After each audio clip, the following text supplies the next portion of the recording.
찬양 감사합니다. 우리는 신앙생활을 하면서 하나님 앞에서 사는데요. 하나님 앞에서 우리는 감사하는 존재여야 합니다.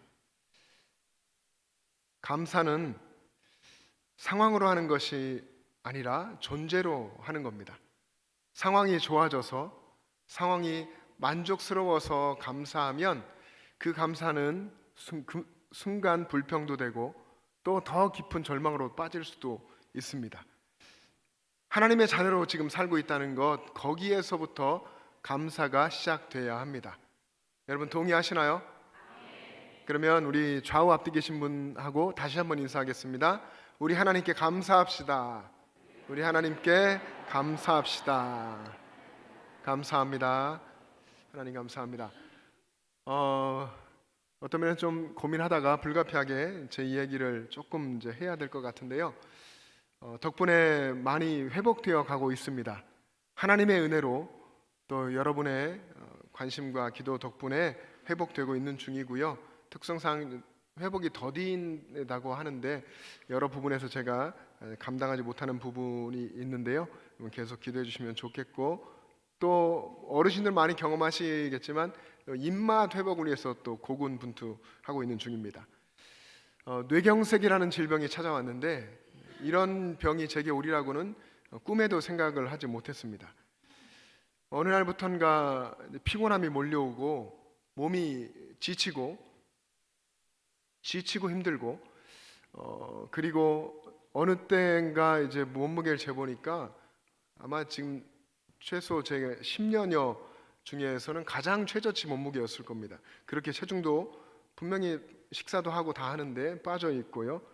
그리고 몇 주 전, 제가 이제 한 달쯤 전이겠죠, 수요 예배 설교를 할 때에는 구음이 잘 안 되어서 설교를 준비하고 연습도 하는데 말에 힘이 안 실리는 거예요. 지금은 좀 실리는데 그런 상황이었습니다. 그렇게 수요 예배를 드렸고, 그리고 토요일 지난 1월 25일 아침에 아내의 적극적인 권유로 저는 이제 설교 준비해야 되고 내일이면 주일인데 준비해야지, 병원 갔다 와서 안 되겠다 생각하는데 계속 이제 권유를 하고, 그래서 아내와 함께 S포항병원을 찾아갔습니다.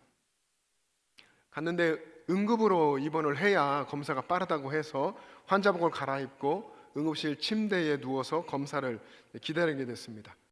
기다리는 길지 않은 시간이었는데 그 짧은 시간에도 중환 환자들이 들어오고 나가고 또 가벼워 보이는 환자들이 들어왔다 나가고 이런 일들이 계속됐습니다. 의사는 저의 구음 장애를 확인하고, 그리고 입을 벌리고 저를 바라보라는 간단한 것을 통해서 안면 마비를 확인하고 뇌 MRI, 뇌 CT를 촬영하게 했고, 그 검사 결과가 뇌경색이었습니다. 참 건강하다고 생각했던 저는 의사의 말에 놀라지 않을 수 없었습니다. 근데 한편 지금까지 최근에 그 몸 상태, 저의 몸 상태를 바라보니까 정말 이렇게 된 거구나. 근데 너무 큰 것이 왔네. 이런 생각이 들었습니다. 게다가 의사가 이제 컴퓨터 옆에 앉혀놓고 보여주는데 이미 2번 이상 뇌경색이 지나갔다는 겁니다. 지나간 흔적이 CT 그 검사 결과에 하얗게 이제 되어 있더라고요. 여기 나온 것이 최소 2개 이상이다. 그렇게 이야기를 했습니다. 앞섰던 이 2번 이상의 것은 아무런 영향도 흔적도 남기지 않고 그냥 지나갔고, 이번에는 구음장애, 안면마비 이런 것을 가볍게 주는데 이것도 그냥 지나갈 겁니다. 이렇게 지나갈 겁니다. 그런데 평생 이제 약 드시고 몸 관리하고 음식 조절하시고 그리고 운동도 하셔야 됩니다. 이렇게 이야기하시더라고요. 저는 원래 어려서부터 운동을 좋아해서 운동도 열심히 꾸준히 아니어도 열심히 시간 되면 하려고 했고 그렇게 살아왔는데 운동해야 됩니다. 이렇게 말씀하시더라고요. 근데 어떻게 보면 제 몸이 제가 생각했던 것보다 아주 오래전부터 그것과는 다른 좋지 않은 상태였던 것 같습니다. 그것도 이미 2번 이상이나 뇌경색이 지나갈 정도의 상태였던 거죠. 그래서 이제 들었던 생각이, 그러면 3번 이상 이미 하나님이 나를 살려주신 거네, 이런 생각이 들었습니다. 그리고 이 어쩔 수 없는 인간의 연약함을 인지하고 살려주신 하나님의 은혜를 생각하며 감사함에, 이 약함과 감사함을 같이 느끼면서 이 눈이 뜨거워졌습니다. 눈물을 흘린 건 아니고요, 의사가 앞에 있으니 눈이 뜨거워지더라고요. 그리고 저는 의사에게 이렇게 이야기했습니다. 의사 선생님, 제가 목사인데요, 내일이 주일이어서 가야 됩니다. 의사도 웃었을 것 같아요, 아마 속으로. 근데 의사 선생님 대답이, 목사님, 지금은 그러실 때가 아닙니다. 바로 입원하셔야 됩니다. 아마 예수님 믿는 분이신 것 같아요. 그 포항병원이 기독교 가치관을 가지고 또 일반 병원인데 원목도 계시거든요. 그렇게 원장님은 장로님이시고 이렇게 운영을 하고 계시는데, 그분도 목사님 사역도 중요하지만 지금은 안 됩니다. 그래서 바로 병실로 입원하게 됐습니다. 지금까지 살아오던 삶이 처음으로 중단된 순간이었습니다. 여러분, 사람이 자기 인생을 돌아보게 되는 순간이 있잖아요. 그런 경험을 하신 분들이 여기에 많으실 겁니다. 제게는 한 달 전 그때가 바로 그런 순간이었습니다. 목회를 하면서 부목사 생활까지 20여 년 이상 이렇게 쭉 해오면서 수많은 병원들을 가며 환우들을 신방하고 기도해드리고 손잡고 격려해드리고 말씀을 드리고 이렇게 했었는데, 평생 제가 처음으로 환자복을 입고서 응급실에 누웠고 또 침대에 눕혀져서 끌려다니면서 검사를 받고 손에는 수액을 3개를 달고서 정말 낯선 경험을 하는 바로 그 순간이 저 자신을 돌아보는 순간이 됐습니다. 병원이 보호자가 함께 할 수 없는 간호병동으로 운영이 돼서 입원실을 배정받고 아내는 돌아갈 수밖에 없었고요. 이제 입원실에 수액을 꽂고서 홀로 누워 있는데 많은 생각을 하게 되더라고요. 모든 것이 낯설었습니다.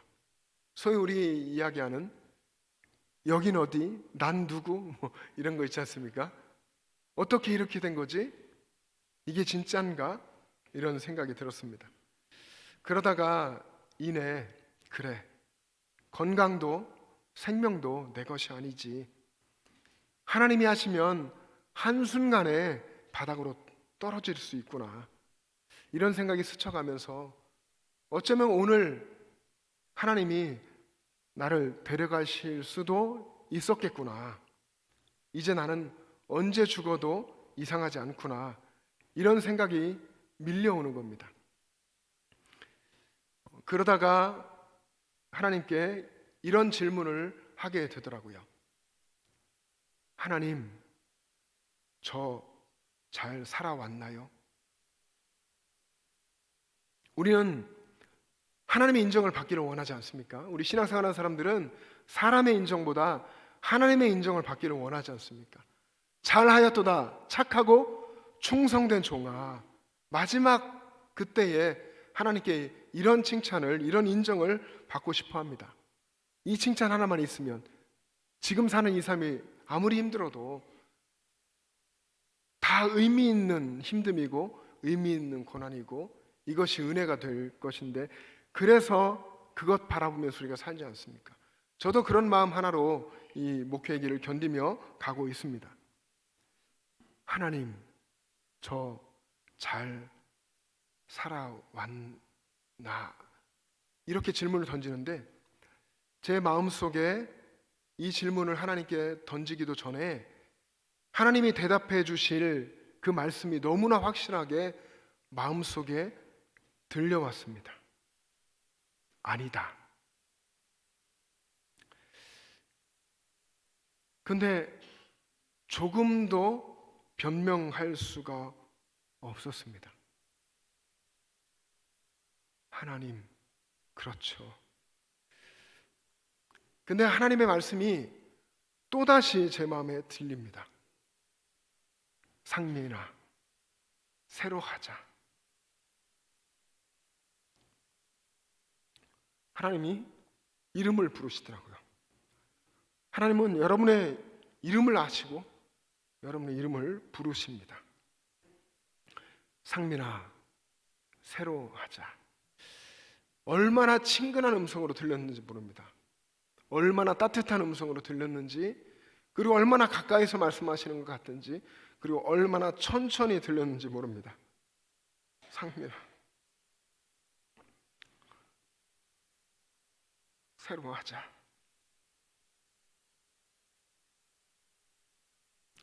상민이가 제 이름입니다. 아시죠? 상민아, 내가 너 안다. 내 고난도 힘듦도 다 안다. 그리고 그 자리에 내가 함께 있다. 이제 나와 함께 다시 시작하면 된다. 그러면 된다 하시더라고요.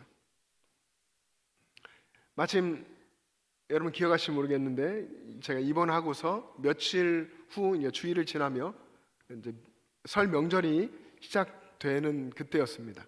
그래서 하나님의 이 새로 하자는 음성을 뚜렷이 듣고서, 그리고서 이것이 새로운 새해에 대한 다짐이 되더라고요.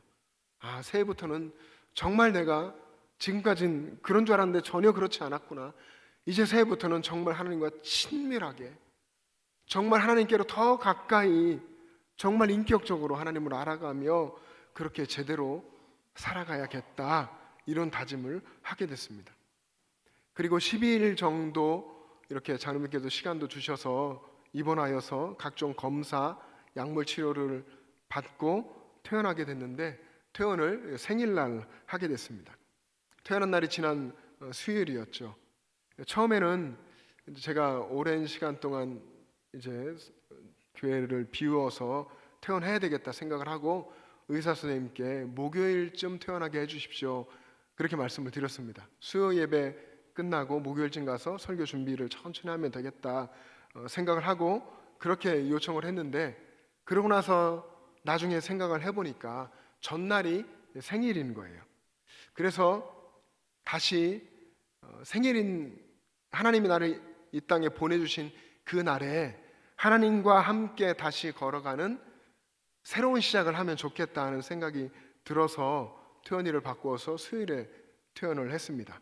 병원에 온 아내 그리고 세 자녀들과 함께 이제 제가 그래도 기운을 내서 운전을 해서 경주에 가서 맛있는 생일턱을 냈고 오늘은 여러분께 기쁜 마음으로 퇴원 감사 식사를 냅니다. 꼭 점심 드시고 가시기 바랍니다. 담임 목사의 약함을 자신이 아픈 것보다 더 아파하시는 분들이 계셨어요. 저를 바라보며 대하는 얼굴 표정, 그리고 그 눈, 그리고 몸짓에 그런 것이 다 보입니다. 오히려 제가 정말 죄송한데, 담임 목사가 아프고 또 자리를 비워서 심려를 끼쳐드려서 죄송한데 오히려 더 죄송하다는 듯이 그런 모습으로 대해주시는 분들이 계셨고, 그런 모습들이 잊혀지지 않습니다. 또 여기 계신 모든 성도님들 여러 가지로 마음을 써주시고 그리고 사랑을 표현해 주시고 기도해 주셔서 너무나 감사드립니다. 제가 부목사 생활을 할 때에는 담임 목사님이 아파서 오랜 시간 이렇게 입원하시고 사역을 조금 이렇게 못하시고 이런 경우가 사실 없었습니다. 근데 제가 아파가지고 부목사님들, 우리 전사님이 그동안보다 훨씬 더 많은 사역, 또 많은 설교를 하게 됐습니다. 여러분들께서 우리 부교육자분들을 더 생각해 주시고 또 섬겨 주시고 아껴 주시고 기도해 주시기를 부탁드립니다. 여러분, 하나님은 우리와 항상 함께 계십니다. 우리의 고난의 현장, 그 힘든 자리에도 항상 함께 계시죠. 결코 그리고 우리 곁을 떠나지 않으십니다. 여러분, 이 사실을 믿는 믿음이 우리들에게 정말 중요합니다. 나와 함께 계시는 하나님을 알고 하나님과 친밀하게 살아가면 언제나 새롭게 시작할 수가 있습니다. 하나님은 언제나 그것을 가능하게 하시는 분이십니다.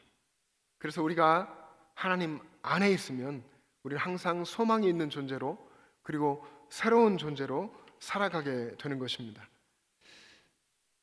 오늘 설교 본문이 요한복음인데 신약성경에 4개의 복음서가 있는데 그 중에 요한복음을 쓴 사도 요한은 성경을 읽는 사람들에게 예수님에 대한 따뜻한 이야기들을 많이 전해줍니다.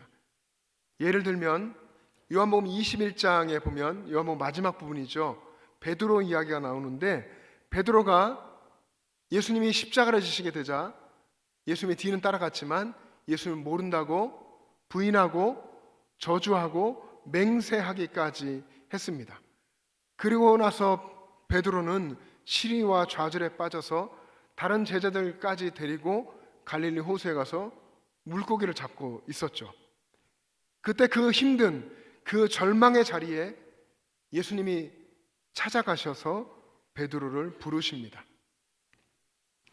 어부 베드로를 처음 만나서 부르셨을 때처럼 똑같은 사랑으로 베드로를 찾아가셔서 요한의 아들 시몬아, 내가 나를 사랑하느냐 3번 물으시면서 회복시켜 주셨을 뿐 아니라 내 양을 먹이라 새로운 사명을 선물해 주신 이야기 요한복음 21장에 기록되어 있습니다.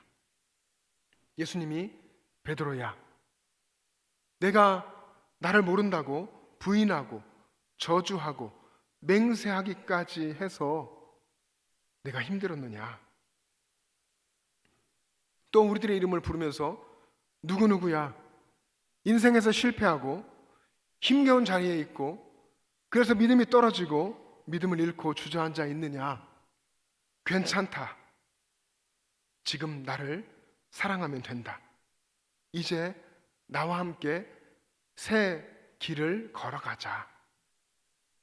여러분, 이것이 예수님께서 베드로에게 그리고 지금 우리에게 주시는 예수님의 따뜻한 메시지입니다. 오늘 본문은 그 앞에 요한복음 14장인데 여기에도 제자를 사랑하시는 예수님의 마음이 드러납니다. 우리가 9절을 읽었는데요, 9절의 내용이 예수님께서 빌립을 책망하는 듯 하지만 아주 따뜻한 어조로 말씀하십니다. 예수님은 다 아시기 때문이죠. 빌립이 그리고 앞에 있는 제자들이 앞으로 어떤 사역을 할 것이고 그리고 어떻게 사명의 길을 걸어갈지를 이미 다 알고 보시기 때문에 그 제자들을 사랑으로 격려하며 훈련하고 계신 겁니다. 여러분, 오늘 본문 9절의 상반절을 한번 같이 읽겠습니다. 시작. 예수께서 이르시되 빌립아, 내가 이렇게 오래 너희와 함께 있으되 내가 나를 알지 못하느냐. 아멘.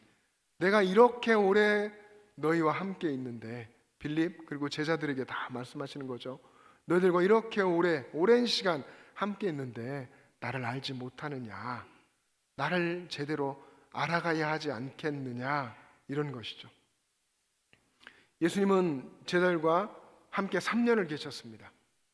그래서 이제는 이렇게 오래도록 함께 했으니까 빌립도 그리고 다른 제자들도 예수님을 알고 그리고 예수님이 말씀하시는 십자가와 부활을 알고 하나님 나라를 확신하며 이제 걸어가야 되지 않겠나 생각하셨던 것 같습니다. 그런데 제자들의 믿음은 여전히 그 상태였고 믿음의 성장이 이루어지지 않았고 여전히 예수님을 잘 모르고 있었던 것이죠.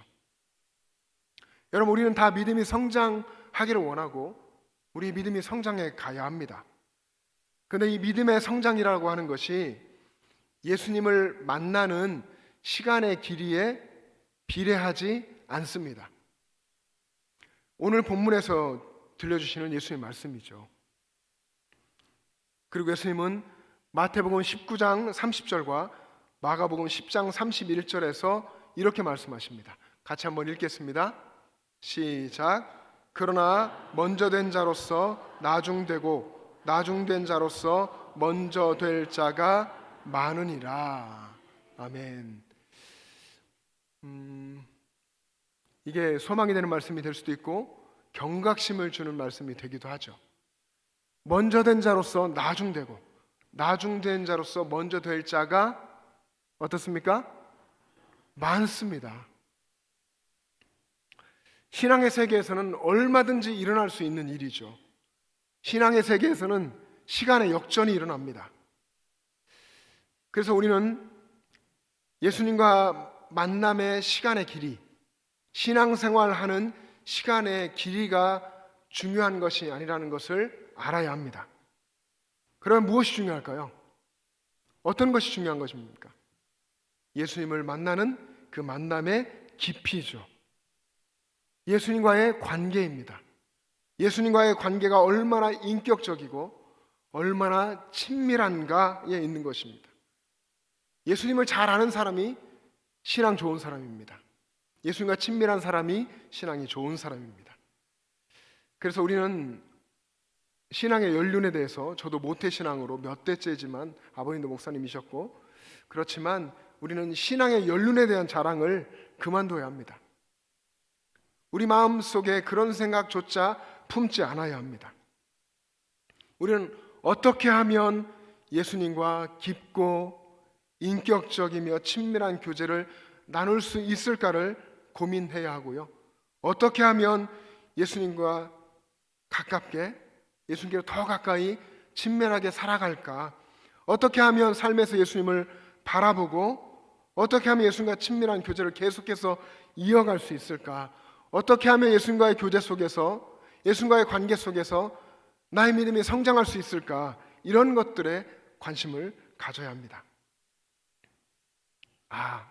예수님은 항상 나와 함께 계시는구나, 예수님이 그런 분이신구나, 이것을 깨닫는 것이 신앙입니다.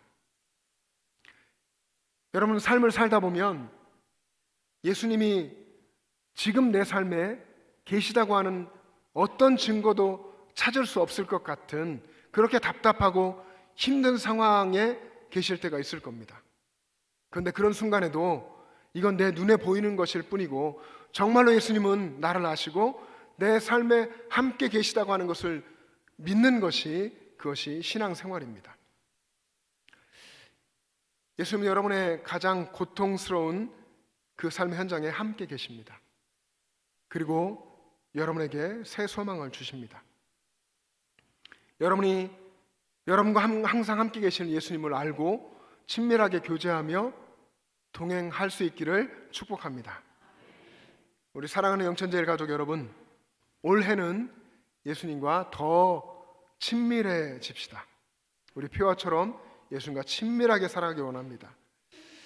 오랜 시간 동안 신앙생활을 해왔을지라도 예수님을 잘 모를 수 있습니다.